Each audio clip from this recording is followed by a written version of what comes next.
Hello, this is Sir Jet, and welcome once again to another episode of The Contemporary World. Today we will have part 3 of our lesson on political globalization. Last time we talked about the birth of communism and democracy. That's in part 2. Today we will see how these two political ideologies, communism and democracy, had a big rivalry, and how it molded the great political global landscape in the history of the world. Alright, so without further ado, let's go to our computer for part 3 of the lesson on political globalization. The title is The World Wars and the Cold War. The great rivalry of democracy and communism. A quick review. We are already here in part 3. Part 1, we talked about how patriarchy evolved into monarchy, the rule of the kings, and how monarchy gave rise to democracy, and the Industrial Revolution giving rise to communism. So today we have two big characters, democracy and communism. We will continue the story. Alright. Now, we ended the story last time with communism being applied in Russia in 1917. Now, during that time also, on the other side of Europe, a world war was happening. Okay, that was World War I. And then years later, World War II followed. And in those two wars, we will see that communism and democracy became even more popular at the end of those two world wars. Okay, how did that happen? Let's go first to World War I. Okay, during World War I, the nations of the world became polarized. Okay, polarized means they grouped together, we one large group versus you one large group. Okay, like North Pole, South Pole, polarized. So what are the polarized groups here? Okay, that fought each other. Before World War I, the wars were just small and localized. But in World War I, it's called World War because almost all of the strong nations of the world, or strong states of the world, were involved in the war. And they were polarized into two groups. One group is called the Axis powers. And the members of the Axis powers in World War I was Germany and a big empire called the Austria-Hungary Empire, and the Ottoman Empire in the Middle East. Okay, but it had lands, it had territories in Southern Europe. So that's one group. By the way, this is not yet the group, or this is not yet the war of Hitler. This is Germany before Hitler. Okay, so World War I. Now, the opponent of the Axis powers were the Allied powers. And who were the Allied forces? They comprise the Big Four. 1, 2, 3, 4. Plus Japan and Italy. So, the Big Four is the US, Great Britain, that's GB, excuse me, GB, Great Britain, France, and the USSR, okay, which is practicing communism already at the time. Plus, they have Japan and Italy with them. So, it's Axis versus Allied. That was World War I. Now, World War II, it's like a boxing round, you know. So, the Axis powers had their rebound, or they fought once again, the Allied forces. But this time, the members of the team of the Axis would still have Germany, plus Italy moved over to their side, and also Japan. So World War I, Japan, Italy were here. Then they moved over to the Axis powers during World War II. And what remained of the Allied powers were the Big Four. Okay, that's US, Great Britain, France, and USSR. Now, as you can see, this arrangement, especially the World War II arrangement, it's like the Axis is composed of fascist states and monarchies. Okay, so Germany and Italy were following fascism. Hitler was a fascist. So Hitler is already the leader here in World War II. And Japan is a monarchy. While on the other side, the Allied forces, okay, were practicing democracy and communism. So US, France, and Great Britain were democratic, and USSR is communism. So it's not only a battle of Axis versus Allied, but it's also a battle of political ideologies or forms of government. Okay, if you want to look at it that way. And who's the winner of World War One? Who's the winner of World War Two? The Axis powers lost in both wars. Germany, the constant figure in both world wars in the Axis side, lost. And the winners were the Big Four. So as you can see, after World War I and most especially after World War II, the Big Four became the undisputed world powers. Undisputed means nobody can beat us. Okay? Just like in boxing, the announcer would say the undisputed world champion. Undisputed means undefeated. So we can see here that in the end of World War II, the Big Four, who were already strong before the war, became even stronger after the war. And so it was proven after the war that nobody can beat the Big Four. So the Big Four, once again, US, France, and Great Britain, they are democratic countries, the strongest, the biggest democratic implementers or followers of democracy.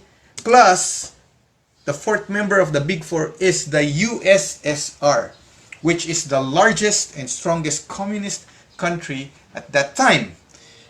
So as you can see, as you can observe, during the world wars, communism and democracy were friends. They fought the war on the same side. They were together in the battlefield fighting a common enemy, which is the Axis powers. So after the war, these two started to drift away. Okay? Democracy versus communism started to drift away.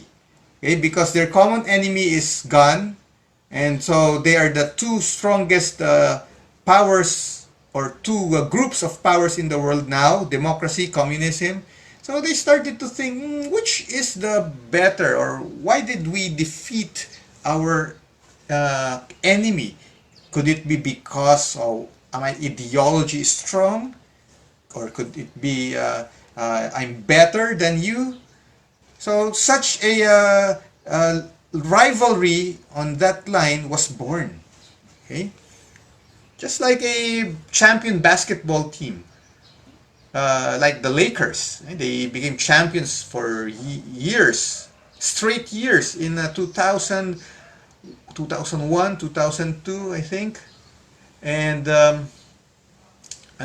members of that team start to say, oh, we won because of me. And the other member says, no, we won because of me. And so there's a rivalry now between members of the same team. And that's what happened to democracy versus communism, the Big Four, after the World War II. Now, there were two big organizations that sprouted after the World Wars. Okay? After World War I, we had the League of Nations. Okay? It's like the United Nations at that time. It's the predecessor of the United Nations, and it's a group of countries that's grouped together to preserve world peace. Imagine they have just finished a world war, and so the nations were recovering, and they don't want another war to happen again. So they put up an association, named it the League of Nations. And at its peak, it had 58 members. So this was in the 1920s. But it didn't last long. The League of Nations, the members started to have disagreement among them, and it caused the withdrawal of membership of some countries like Italy and Germany, because they couldn't agree on many items in their meetings. So Germany and Italy are no longer members of the League of Nations. And so these two countries started another world war, Germany and Italy. So in other words, the League of Nations failed to prevent another world war.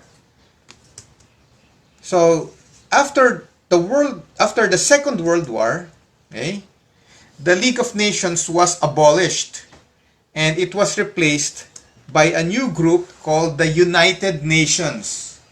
It had the same idea or the same foundation as the League of Nations, except that it's now bigger and wiser, since they have experienced what the League of Nations have faced previously. So from 51 states in 1945, today the United Nations has around 193 members. Almost all the countries in the world are members of the United Nations. And we even celebrate a United Nations Day every October 24, and this is the flag of the United Nations. Okay? Now, what's the purpose of the UN? Just like the League of Nations, its purpose is peacekeeping. But later on, the United Nations expanded its territory or its domain, and it's no longer just peacekeeping, but the United Nations is also involved in the fields of health, food security, environmentalism, and the likes. Okay, like health, the World Health Organization. Okay, it's under the UN, FAO for food security, and many other satellite organizations of the UN taking care of other matters in the world. So the UN is a very, very big organization that can be said to have put together the nations of the world. So this is globalization happening, actually. Now, after World War II, another thing aside from the formation of the United Nations happened. And the big empires, okay, especially the empires of the Big Four, they started to release them. And the process is called decolonization. Like the colonies of Great Britain, the colonies of France, the colonies of the United States were decolonized. That means they gave independence to their colonies. One reason is they suffered economic losses during World War II. So they were trying to rebuild their own backyard. And they are so busy taking care of their own backyard, how much more about taking care of their colonies in the other continents. So these countries or these empires started to release their colonies one by one. Now, before World War II, we are already programmed to be independent. Okay, so we became independent in 1946. Our first president in 1946 was Rojas. Okay, and that's the ceremony. In Luneta, the American flag came down, Philippine flag came up, and we are a free and sovereign state beginning that time. Now, our neighbors also experienced the same thing because their colonial masters gave them up, okay? Gave them independence, like India. became independent in I think in 1948. Okay, and then Indonesia followed next, Malaysia, okay, and many other African and Middle East countries became sovereign, became independent because the British and the French gave them independence. That is after World War II. So now we have a new world order after World War II. You remember our definition of world order? Like how the countries were arranged. We left the story last time that the world order is that Europe is the center of power, the seat of power, while the continents are the periphery. Now, after World War II, the new world order looks like this. We now classify the countries of the world into three groups: the first world, the second world, and the third world. Okay? So now we have a vocabulary that says, your country is first world, my country is second world, that country is third world. And this happened after World War II. Now, what is the first world? These are the rich democratic countries like the United States, Great Britain, and France. So two criteria: they are democratic, okay, and they are rich, okay, they are powerful. Now the second world, they are the big, powerful communist countries. Okay, so two criteria: they are also big and rich and powerful, and number two, they are communist. And these are the USSR and China. That is the second world. Now, what is the third world? The third world is the rest of the world. So they are not rich, but they are poor, or they are not as rich as the first world and the second world, and they may be democratic, or they may be communist, or they may be fascist, or having a different form of government.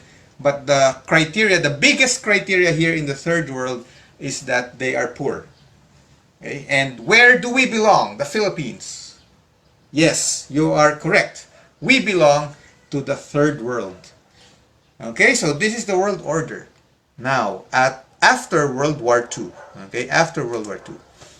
And because of this world order, we enter a new phase in world history. A new war was fought. It's called the Cold War. Okay, when we say Cold War, it doesn't mean that they were shooting it out in the snow. No, that's not how it is. Cold War, the word cold, because it's not a shooting war. There are no bombs or gunshots or a bloody battle happening on a battlefield, but rather it's a war of ideology. Communism versus democracy. And it's a war of ideology, not necessarily shooting it out, but actually just a shouting war or a word war, a trash talking war, just like that. Okay, so first world is saying to the second world, we're better than you. Second world says, no, we are better than you. And so there's tension, just the same, okay? But no big shooting war between first world and second world. So that's the Cold War. It began after World War II, around 1950 onwards. And that's the story, or the movies that we see about James Bond. Okay? It's a movie born out of the Cold War. James Bond is a British spy, and he belongs to the Great Britain group, the Allied, the former Allied groups. They believe in democracy. And who are the enemies of James Bond? The KGB, or the Russian spy network. So it's a spy versus spy war. The Cold War is a spy versus spy war. So he steals the secret files of the communist world, and vice versa. Communists would try to get secret files or try to infiltrate the society of the democratic countries with communist spies, and vice versa. Okay, that's the Cold War, 1950s, 60s, 70s, 80s. So there's also a competition between the first world and the second world to convert the third world countries under their political ideology. So the Cold War is a war to win more countries under your fold. So if you belong to the second world, okay, you will try to go to the third world and convert as many countries there into communist states. The same thing, the first world would try to protect the communist countries, protect the democratic countries from falling into the communist ideology, okay? And vice versa. Okay, so this is really a very serious war, but the first world and the second world do not really hit each other. They just fund, okay, they fund the spies to infiltrate the territory of the other. They fund the third world countries, give them guns and ammunition, and train their armies, okay, to make that third world country protected from communism, and or vice versa. Okay, a democratic country would be protected from the invasion of communist ideology. The communist country would like to protect also its backyard from being invaded ideologically by democratic ideas.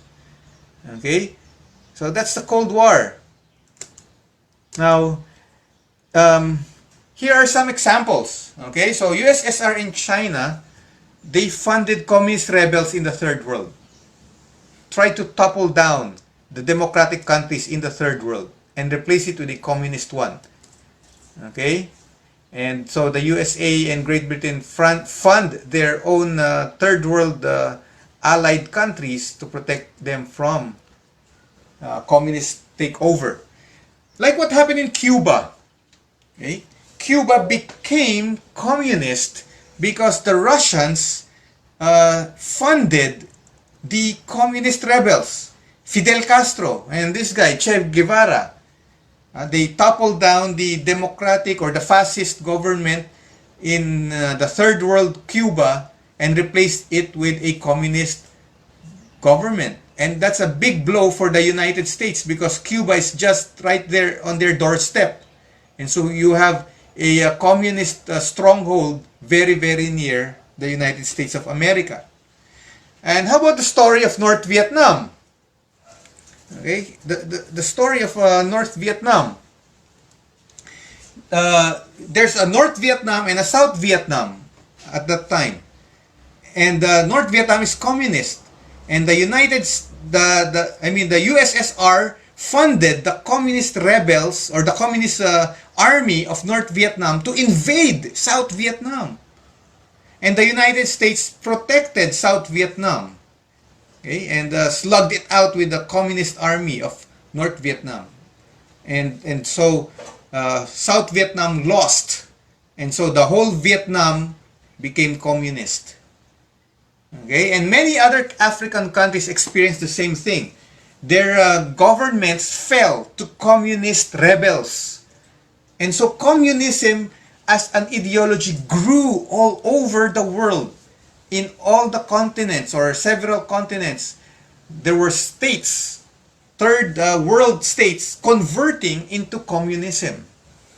Now in the Philippines, something we are not also spared from the story because there were communist rebels, like I'm talking about the NPA, being funded by larger communist countries like China and Russia or USSR, okay, to try and topple the democratic government that we have.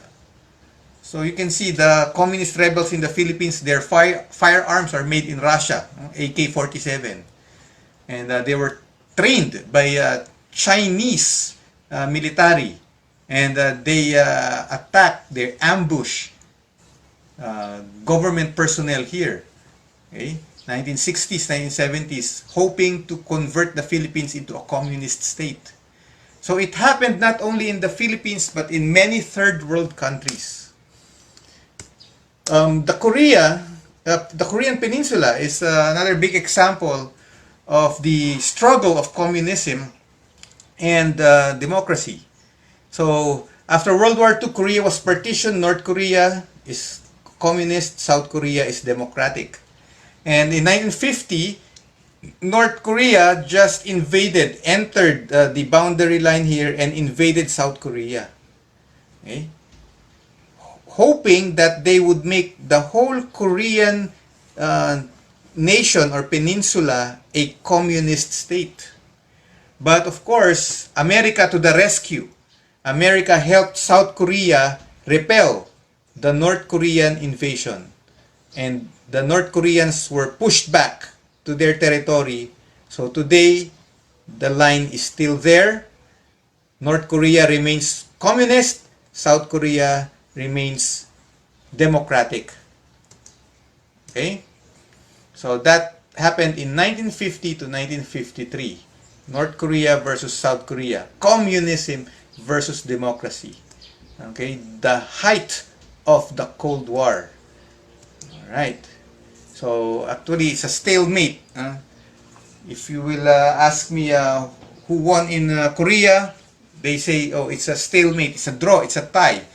Because South Korea continued to be democratic and North Korea continued to be communist. So up to now, there's no winner in the Korean Peninsula. Okay, and here's the Vietnam story. Okay, North Vietnam is communist, South Vietnam is democratic. Okay, North Vietnam entered South Vietnam, but differently from Korea, democracy lost. Okay, so it's a long war, 1965 to 1975. China and USSR funded the Vietnamese. USA helped South Vietnam, and the winner is communism. So in many other third world countries, that's the scenario. There is no direct fighting between US and USSR. Okay? But it's like they are funding the third world to slug it out among one another. Okay, so that is the Cold War. Now another offshoot of the Cold War is the formation of the Nato, or the North Atlantic Treaty Organization, or if you're slang, you pronounce it NATO. And it's an association of democratic countries in Europe, and they have a pact wherein when one of them gets attacked by a communist country, the others will come to the rescue. Okay, so that is the NATO. Okay, but so far it didn't happen.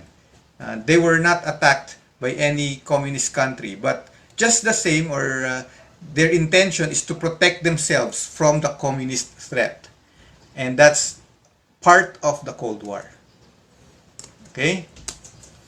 Now the United Nations during that time had a hard time trying to do its job, because both the United States and the USSR are members of the United Nations. And on the record, the UN deployed peacekeeping forces only, okay, during the Cold War. So peacekeeping but not combat troops. The United Nations' job is to keep the peace, not to make war. So when there's a war, the United Nations would just send soldiers coming from the member countries to maintain the peace, to serve as policemen or to break up riots. Okay, just like that, but not to really engage and fight for a specific ideology. Okay, so it happened in the Korean War and in Congo, okay, in the 1960s. Now, the Cold War ended in the 1990s. So it waged from the 1950s, 60s, 70s, 80s. So around 40 years, and until the Cold War, or I mean until 1989, when something happened in Germany. During the Cold War, Germany was split into two. We have West Germany and East Germany. West Germany is democratic, while East Germany is communist. The capital city is Berlin. It's in East Germany. Okay, and so it was partitioned. Communists on this side, democracy on this side. So the German nation was divided, and so is the capital city of Berlin. So you have a wall running across the city of Berlin. One side is communist, that's East Berlin, and one side is democratic, that's West Berlin. Now, the Cold War ended when in 1989 the East Germans staged a people power revolution. Look at this. This is the wall dividing. West Berlin is over here, and on the other side is East Berlin. This is democratic, that is communist, and the people were crossing the wall because they don't like the people in the communist side of the city do not like communism. They want democracy because communism is too tight.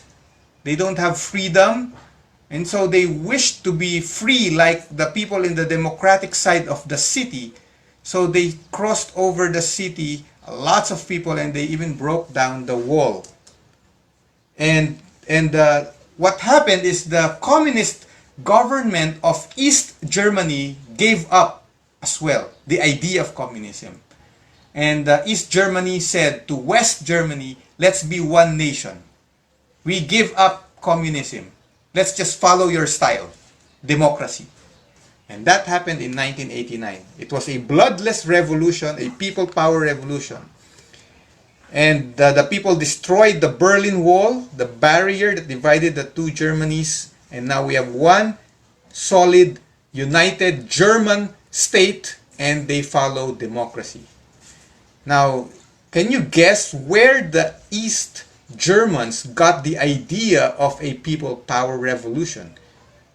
It happened in 1989. So they got the idea from an event that happened before 1989.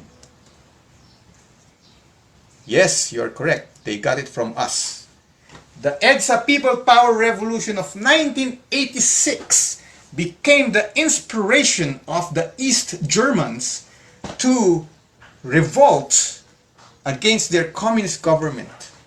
And they had democracy being enjoyed in Germany right now because of us Filipinos. And not only the Germans did their people power revolution, but other communist countries in Europe, they heard what happened in Germany. So they copied what the Germans did. We have democracy hungry people. They toppled the communist governments in their countries. Romania, Bulgaria, Hungary, Yugoslavia, and even the USSR gave up communism. The people of those countries stormed their palace or their seat of government, demanding that they convert into a democratic state. And so their governments, seeing those masses of people, so many of them, they stepped down and said, let's start a democratic government. So even the USSR, so what happened now is by the end of the 1990s, communism was almost dead because the former communist countries are now democratic.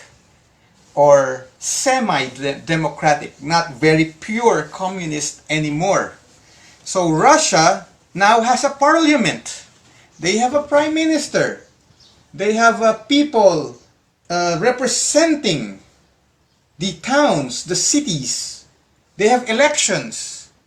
And in other places also, like Hungary and Romania, okay, they even gave up, USSR gave up the 14 republics that they conquered and gave them independence. And they are now having parliaments as well. So the USSR broke up, and now we have 15 countries like Kazakhstan, Uzbekistan, Kyrgyzstan, Russia, and they have their respective parliaments. Right, so the Cold War has come to an end. Okay. Now what about China? Okay, so China is a semi-communist. Although they're saying that politically they're communist, but actually economically they're a mixture. Okay? Or politically, economically, China is allowing now Westerners or Americans to come into their country and run businesses in China. But during the Cold War, China is very, very close, okay? Close-doored against the democratic people. And so are Vietnam and most communist countries. They really put a wall. They don't want anything democratic to enter their land and brainwash the people. But now there are only two remaining pure communist countries in the world. And what are they? North Korea and Cuba. Because USSR has disintegrated, Russia became democratic. So that is part 3 of our lesson. The struggle between democracy and communism. How the two fought on the same side during World War I and World War II. And after the two world wars, they fought against each other in the Cold War. Competition to win the third world over to their side. And it ended with democracy winning because the communist countries had a people power revolution to topple the communist government. Now we're not yet over in the story. We still have part 4. Okay?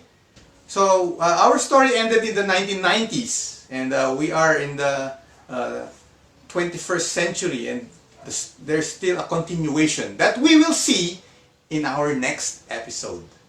Okay? So this is Sir Jet saying thank you for being with us here in our online class. I'll see you in our next episode.